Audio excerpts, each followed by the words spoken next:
Lecture du livre du prophète Isaïe. Le Seigneur m'a dit, « Tu es mon serviteur, Israël. En toi, je manifesterai ma splendeur. » Maintenant, le Seigneur parle, lui qui m'a façonné dès le sein de ma mère pour que je sois son serviteur, que je lui ramène Jacob, que je lui rassemble Israël. Oui, j'ai de la valeur aux yeux du Seigneur, c'est mon Dieu qui est ma force. Et il dit, c'est trop peu que tu sois mon serviteur pour relever les tribus de Jacob, ramener les rescapés d'Israël. Je fais de toi la lumière des nations, pour que mon salut parvienne jusqu'aux extrémités de la terre. Ce passage fait partie d'un ensemble de 4 textes dans le livre du prophète Isaïe. 4 textes très particuliers que l'on appelle les chants du serviteur. Ce sont des prédications qui datent de la période très noire de l'exil à Babylone, au VIe siècle. Des prédications adressées donc à un peuple en grande, grande détresse, qui se demande parfois si Dieu ne l'a pas oublié. Or, le prophète, ici, vient dire à ses contemporains en exil, « Vous êtes encore le serviteur de Dieu », ce qui veut dire que l'alliance n'est pas rompue, bien au contraire. Non seulement Dieu n'a pas abandonné son peuple, mais il compte encore sur lui pour une mission bien précise. Car si parfois on a pu se demander qui est ce serviteur de Dieu désigné par Isaïe dans les chants du serviteur, dans ce texte-ci, c'est très clair. Il ne s'agit pas d'un individu particulier, il s'agit du peuple d'Israël lui-même.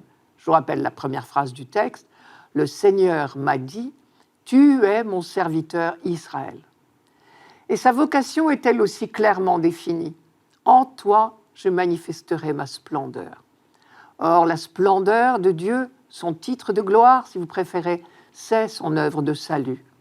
Très concrètement, ici, il s'agit du retour de l'exil à Babylone. Indirectement, donc, Isaïe, ici, annonce la fin prochaine de l'exil. Effectivement, lorsque le peuple sera sauvé, libéré, il sera la preuve vivante que Dieu est sauveur. Et c'est de cette manière que des sauvés peuvent devenir des sauveurs, non pas par eux-mêmes seulement, car Dieu seul est sauveur, mais par le fait même d'être sauvés et d'en être les témoins à la face du monde. Car dans la mentalité de l'époque, la déchéance du peuple vaincu, déporté, pouvait passer pour un échec de son Dieu. Mais sa libération manifestera aux yeux du monde païen la supériorité de Dieu. Le titre de serviteur décerné au peuple d'Israël en exil signifie donc 2 choses. Il est d'abord une assurance du soutien de Dieu, mais il est en même temps une lettre de mission. Israël doit continuer à croire au salut et à en témoigner à la face du monde. Car en reconnaissant à travers lui l'œuvre de Dieu, les autres reconnaîtront que Dieu est sauveur et à leur tour l'accueilleront comme leur sauveur. Ainsi, Dieu sera enfin connu et reconnu par tous ceux qui l'auront vu à l'œuvre pour sauver son peuple. C'est en ce sens-là qu'Israël aura manifesté la présence de Dieu. Et c'est le sens de l'expression « Tu es mon serviteur, Israël, en toi je manifesterai ma splendeur. » Alors on comprend la dernière phrase de notre texte. « Je fais de toi la lumière des nations pour que mon salut parvienne jusqu'aux extrémités de la terre. » Une fois de plus, la Bible nous dit que le projet de Dieu est un projet de salut, de bonheur, et qu'il concerne l'humanité tout entière jusqu'aux extrémités de la terre. Jusque-là, on pensait que l'œuvre de salut de Dieu passait par un individu, qu'on appelait le Messie, et on l'imaginait comme un roi. Ici, l'attente du Messie évolue considérablement. D'une part, le Messie n'est plus un individu particulier, c'est un personnage collectif, c'est le peuple d'Israël qui est investi d'une mission au service du monde. Et d'autre part, il n'exerce plus un pouvoir royal, il se présente comme un serviteur. Reste une question difficile. Au début du texte, c'est le Seigneur qui parle et qui s'adresse au serviteur. Mais ensuite, le serviteur lui-même prend la parole. Je cite, « Le Seigneur m'a formé dès le sein de ma mère pour que je sois son serviteur, que je lui ramène Jacob et que je lui rassemble Israël. » Si le serviteur est Israël, comment peut-on dire qu'il rassemblera Israël ? En fait, Isaïe ici s'adresse à ses proches, le petit noyau des fidèles, ceux qu'on appelait le reste, ceux dont la foi n'a pas chancelé malgré les années d'exil et de captivité. Ce petit reste d'Israël a pour première tâche de rassembler tout Israël et de le ramener à son Dieu, c'est-à-dire de le convertir. Mais ce n'est que la première étape de leur mission. C'est trop peu que tu sois mon serviteur pour relever les tribus de Jacob, dit Isaïe, qui ajoute « Je fais de toi la lumière des nations pour que mon salut parvienne jusqu'aux extrémités de la terre. » Car c'est précisément cette œuvre inespérée de relèvement du peuple par quelques-uns qui sera aux yeux du monde entier un témoignage rendu au Dieu d'Israël. Pour le dire autrement, le rétablissement du peuple s'inscrit dans le projet de Dieu comme le prélude au salut de toute l'humanité. Toutes ces belles nouvelles devaient paraître un peu irréalisables quand même à certains.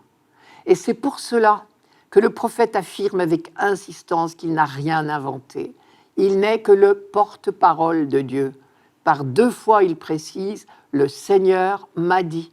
Maintenant, le Seigneur parle. Et d'autre part, il souffle à ses contemporains des paroles d'espérance. « J'ai de la valeur aux yeux du Seigneur. C'est mon Dieu qui est ma force. » Ce n'est pas de l'orgueil ou de la prétention, au contraire, c'est de l'humilité. La reconnaissance qu'au creux même de sa désespérance, le serviteur n'a qu'une ressource, le soutien de Dieu lui-même.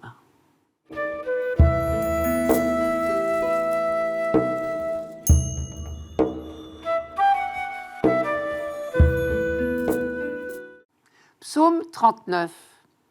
D'un grand espoir, j'espérais le Seigneur, il s'est penché vers moi. Dans ma bouche, il a mis un chant nouveau, une louange à notre Dieu. Tu ne voulais ni offrande, ni sacrifice. Tu as ouvert mes oreilles. Tu ne demandais ni holocauste, ni victime. Alors j'ai dit, voici, je viens. Dans le livre est écrit pour moi ce que tu veux que je fasse. Mon Dieu, voilà ce que j'aime. Ta loi me tient aux entrailles. Vois, je ne retiens pas mes lèvres. Seigneur, tu le sais. J'ai dit, ton amour et ta vérité à la grande assemblée. Tu ne voulais ni offrande, ni sacrifice. Tu ne demandais ni holocauste, ni victime. Curieuse phrase quand même, dans un psaume, quand on sait que les psaumes, justement, étaient faits pour être chantés au temple de Jérusalem, au moment même où on offrait des sacrifices. En fait, on veut dire par là, je sais, Seigneur, que ce qui compte le plus à tes yeux, ce n'est pas le sacrifice en lui-même, c'est l'attitude du cœur qu'il représente. Tu ne voulais ni offrande ni sacrifice, tu as ouvert mes oreilles. Tu ne demandais ni holocauste ni victime, alors j'ai dit, voici, je viens. Toute la Bible est l'histoire d'un long apprentissage. Et avec ce psaume 39, nous sommes à la phase finale de ce qu'on peut appeler la pédagogie des prophètes. Je reprends rapidement cette histoire des sacrifices en Israël. Elle se développe en même temps que se développe la connaissance de Dieu. C'est logique. Sacrifier, sacrum facere en latin, signifie faire du sacré, entrer en contact, ou mieux en communion avec Dieu. Tout dépend évidemment de l'idée que l'on se fait de Dieu. Donc, au fur et à mesure qu'on découvre le vrai visage de Dieu, la pratique sacrificielle va changer. Je commence par le début. Première chose à retenir, ce n'est pas Israël qui a inventé la démarche du sacrifice ou de l'offrande. Il y en a chez les autres peuples du Moyen-Orient, bien avant que le peuple hébreu ne mérite même le nom de peuple. Deuxième constatation, lorsqu'on s'intéresse à la pratique sacrificielle d'Israël, il y a toujours eu des offrandes et des sacrifices en Israël, tout au long de l'histoire biblique. Il y a une très grande variété de sacrifices, mais tous sont un moyen de communiquer avec Dieu. Troisième point, les sacrifices pratiqués par le peuple élu ressemblent à ceux de leurs voisins.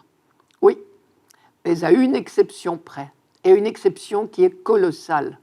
La spécificité des sacrifices en Israël, c'est que les sacrifices humains sont strictement interdits. C'est une constante dans la Bible. Les sacrifices humains sont de tout temps considérés comme une horreur. Jérémie, par exemple, dit de la part de Dieu « Cela, je ne l'ai jamais demandé, et je n'ai jamais eu l'idée de faire commettre une telle horreur. Jérémie, chapitre 7, verset 31, par exemple.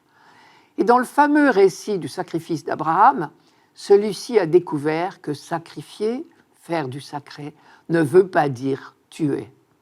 Abraham a offert son fils et ne l'a pas tué. Cet épisode que les Juifs appellent la ligature d'Isaac est lu justement comme la preuve que depuis le début de l'alliance entre Dieu et ce peuple qu'il s'est choisi, les sacrifices humains sont strictement interdits. On continuera à pratiquer seulement des sacrifices d'animaux. Mais peu à peu, on va assister au long des siècles à une véritable transformation, on pourrait dire une conversion du sacrifice. Cette conversion va porter sur 2 points, sur le sens des sacrifices d'abord, sur la matière des sacrifices ensuite. Sur le sens des sacrifices, dans la Bible, au fur et à mesure que l'on découvre Dieu, les sacrifices vont évoluer. En fait, on pourrait dire, dis-moi tes sacrifices, je te dirai quel est ton Dieu. Notre Dieu est-il un Dieu qu'il faut apprivoiser, dont il faut obtenir les bonnes grâces, auprès duquel il faut acquérir des mérites, un Dieu courroucé qu'il faut apaiser, un Dieu qui exige des morts? Alors nos sacrifices seront faits dans cet esprit-là. Ce seront des rites magiques pour acheter Dieu en quelque sorte.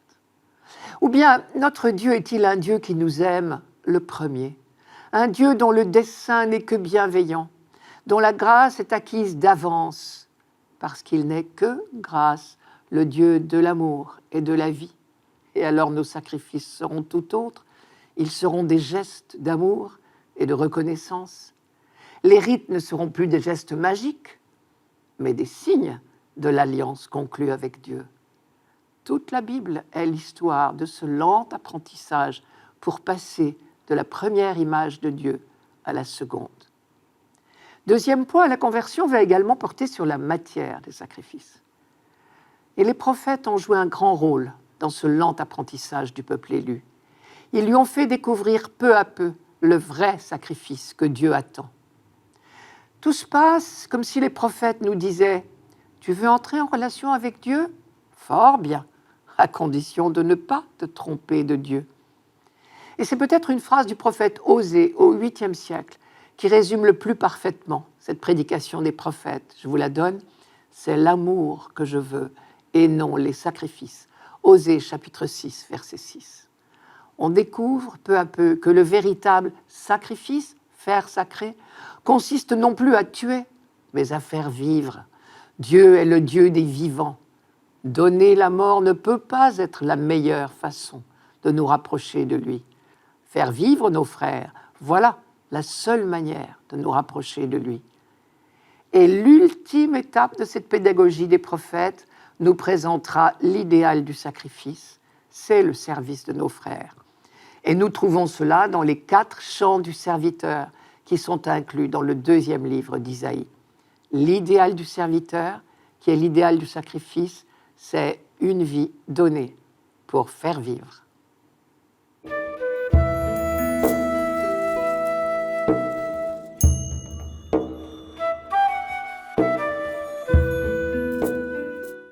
Lecture de la première lettre de saint Paul apôtre aux Corinthiens.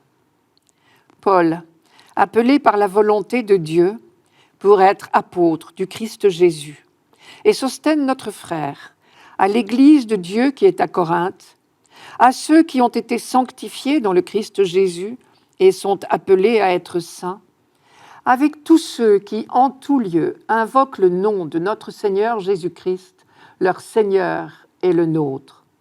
À vous, la grâce et la paix de la part de Dieu notre Père et du Seigneur Jésus-Christ. Voilà un texte magnifique pour dire notre dignité de baptisé. Il est heureux qu'il ait été choisi pour ce dimanche qui marque notre retour au temps qu'on appelle ordinaire dans la liturgie. Cela nous donne l'occasion de retrouver le sens de ce mot ordinaire qui vient du latin. En liturgie, ordinaire ne veut pas dire sans importance. Cela veut dire tout simplement dans l'ordre de l'année. C'est du latin, je vous ai dit. Car évidemment, ce que nous célébrons chaque dimanche n'a rien d'ordinaire au sens courant de ce mot. Saint Paul vient ici à point nommé nous dire la grandeur de notre titre de chrétien. Le point commun de tous les chrétiens, c'est que Jésus-Christ est vraiment pour nous le Seigneur, c'est-à-dire le maître de nos vies, le centre du monde et de l'histoire. C'est pour cela d'ailleurs que Paul nous appelle le peuple saint. Saint ne veut pas dire parfait. Saint, cela veut dire qui appartient à Dieu. Nous appartenons à Dieu. Par le baptême, nous avons été consacrés à Dieu. Et c'est pour cela que l'Assemblée mérite elle aussi d'être encensée au cours de la messe. À l'inverse, je crois que si Jésus-Christ n'est pas vraiment pour nous le Seigneur, s'il n'est pas pour nous, dans nos conversations, dans nos agissements, le centre du monde et de l'histoire, il faut nous interroger sur le contenu de notre foi. Autre point commun à tous les chrétiens du monde, de quelque race, nationalité ou confession, nous sommes des appelés. Je cite, « Appelés par la volonté de Dieu, je m'adresse à vous qui êtes à Corinthe, l'Église de Dieu. » Paul est apôtre du Christ Jésus, non par choix personnel, mais parce qu'il a été appelé à cette mission par une volonté explicite de Dieu. On sait à quel point c'est vrai. Paul n'a pas choisi cette mission d'apôtre du Christ. C'est Jésus lui-même qui l'a choisi sur le chemin de Damas. L'autorité de Paul lui vient de là. Il a été appelé. Il est en service commandé. Et il s'adresse à l'Église qui est à Corinthe. Le mot « Église », à lui tout seul, est aussi une référence à l'appel de Dieu. En grec, le mot « ecclésia » est de la même famille que le verbe « appeler », « kaléo » en grec. Et comme si le mot « ecclésia » n'était pas assez clair, Paul précise « vous les fidèles qui êtes par appel de Dieu, le peuple saint ». L'expression « l'Église de Dieu qui est à Corinthe », par exemple, ou à Jérusalem ou à Paris, est devenue traditionnelle. Où que nous soyons, nous sommes les appelés de Dieu. Nous aussi, nous sommes en service commandé. Nous sommes appelés à être des serviteurs, au sens que le prophète Isaïe donne à ce mot dans la première lecture de ce dimanche, pour que le salut de Dieu parvienne jusqu'aux extrémités de la terre. C'était la phrase d'Isaïe. En même temps, Paul rappelle bien le lien qui unit la communauté de Corinthe aux autres communautés chrétiennes. Je redis, je m'adresse à vous qui êtes à Corinthe, l'Église de Dieu, vous qui êtes le peuple saint, avec tous ceux qui, en tout lieu, invoquent le nom de notre Seigneur Jésus-Christ, leur Seigneur et le nôtre. Il est intéressant de noter que Paul emploie le mot « Église » tout aussi bien pour désigner une communauté locale que l'Église dans son ensemble. Chaque communauté particulière est, par appel de Dieu, pleinement témoin de l'amour universel du Père. Une Église locale ne se réduit donc pas à sa réalité géographique ou sociologique. Elle a toujours vocation à l'universel. Voilà qui devrait élargir nos prières dites universelles. Et l'étendue de la mission ne doit pas nous décourager pour autant. Ce qui nous est demandé est à notre portée. Le Seigneur ne nous demande pas des gestes extraordinaires. Il nous suffit d'être tout simplement disponibles à la volonté du Père. Vous vous rappelez les termes du psaume de ce dimanche. Tu ne voulais ni offrande ni sacrifice. Tu ne demandais ni holocauste ni victime. Alors j'ai dit, voici, je viens.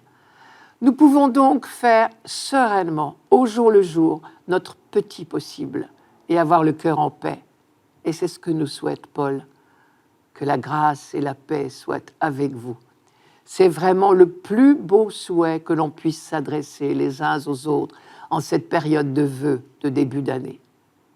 Je remarque au passage qu'à plusieurs reprises, la liturgie eucharistique fait écho à cette phrase de Paul, en geste et en parole. Le plus marquant est évidemment le geste de paix, avec la parole qui l'accompagne. Nous reprenons la phrase de Paul chaque fois que nous transmettons à notre voisin la paix du Christ. Et chaque fois que le prêtre nous dit « Le Seigneur soit avec vous », c'est bien dans la grâce et la paix du Christ qu'il nous invite à nous laisser immerger. À l'approche de la semaine de prière pour l'unité des chrétiens, ce texte de Paul est particulièrement bienvenu. Il nous rappelle tout ce qui unit entre eux les chrétiens du monde entier, à quelque confession qu'ils appartiennent. Car le peuple chrétien, dans la variété de toutes ses sensibilités, est appelé à être dans le monde le germe de l'humanité nouvelle, celle qui sera un jour réunie dans la grâce et la paix autour de Jésus-Christ. Quand viendra ce dernier jour, l'humanité tout entière ressuscitée se lèvera comme un seul homme, comme on dit. Et cet homme, il aura pour nom Jésus-Christ.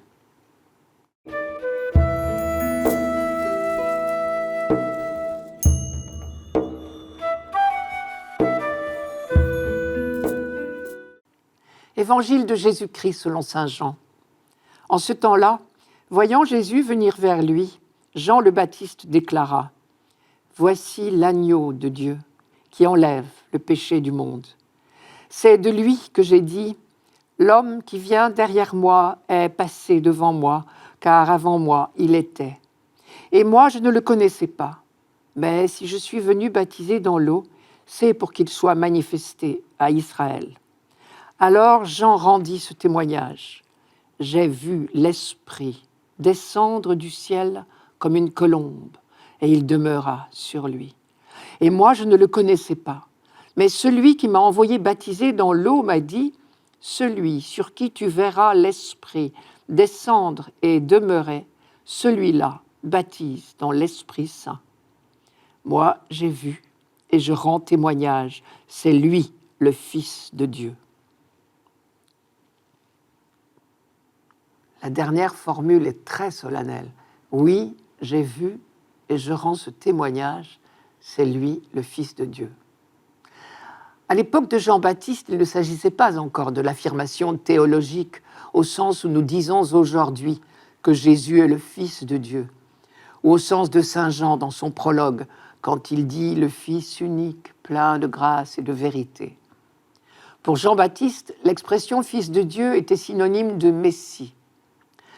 L'appliquer à Jésus était donc une manière de dire que celui-ci était bien, le Messie qu'on attendait, celui qui devait apporter le bonheur parfait sur la terre. Jean-Baptiste ne pouvait pas encore tout percevoir du mystère de Jésus. La suite a prouvé qu'il s'est posé bien des questions. Mais appliquer ce titre de Messie à son cousin, le fils de Marie, c'était déjà considérable. Pourquoi ce titre de Messie et de Fils de Dieu était-il équivalent ? Parce que chaque roi, lorsqu'il prenait possession du trône de Jérusalem, recevait ces deux titres. Le rite de l'onction d'huile faisait de lui un consacré, un messie, le mot en hébreu veut dire tout simplement frotter d'huile, et d'autre part, il recevait le titre de fils de Dieu, du seul fait qu'il était le roi, et que désormais, il pouvait être assuré que Dieu l'inspirait et le soutenait à tout instant. Voilà donc Jésus désigné par Jean-Baptiste comme le Messie qu'on attendait depuis déjà quelques siècles. Évidemment, on se demande ce qui permet à Jean-Baptiste d'affirmer avec assurance que Jésus est bien le Messie d'Israël. C'est qu'il a vu de ses yeux l'Esprit Saint demeurer sur lui. Le mot « demeurer » ici est important. Chaque roi, le jour de son sacre, recevait l'onction d'huile, signe de l'Esprit qui l'accompagnait dans toute sa mission. Seulement voilà, les uns après les autres, les rois d'Israël avaient fait la preuve qu'ils pouvaient fort bien ne pas suivre les inspirations de l'Esprit. De Jésus, au contraire, Jean-Baptiste nous dit qu'il est celui sur qui l'Esprit demeure. Manière de nous dire que toute son action sera aussi celle de l'Esprit. Le Messie, on le savait donc, serait habité, guidé en permanence par l'Esprit de Dieu. Et c'est lui qui devait apporter l'Esprit Saint à toute l'humanité. Donc quand Jean-Baptiste dit « Jésus est le Fils de Dieu » ou « J'ai vu l'Esprit descendre et demeurer sur lui », ce sont deux manières absolument équivalentes de dire « Le Messie est enfin parmi nous ». Ce mystère de Jésus, Jean-Baptiste le décrit encore d'une troisième manière, mais cette fois totalement inattendue, ou presque.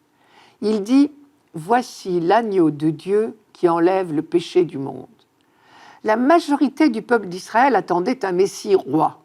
Il régnerait à Jérusalem, ce qui supposait que les Romains ne seraient plus les maîtres. Le pays serait libéré de la tutelle étrangère, l'occupation romaine.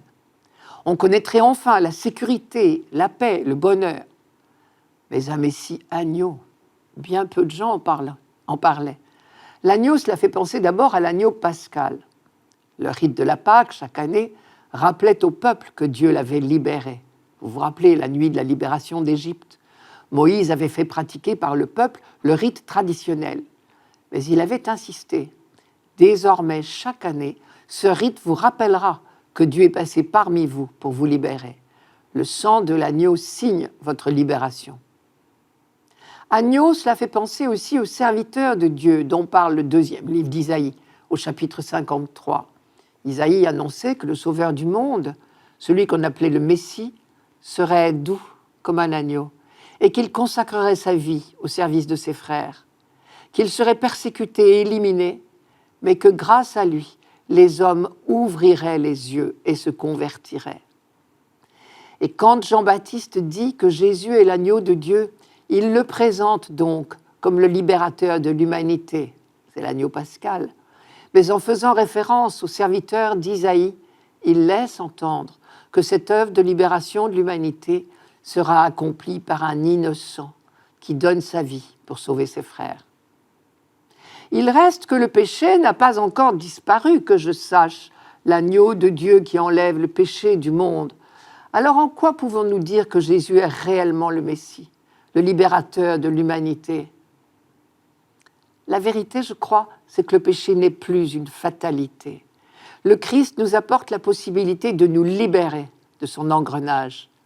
Si nous restons greffés résolument sur lui, si nous laissons en permanence guidés par l'Esprit Saint dans lequel nous sommes plongés depuis notre baptême, alors nous pouvons découvrir en nous cette liberté nouvelle.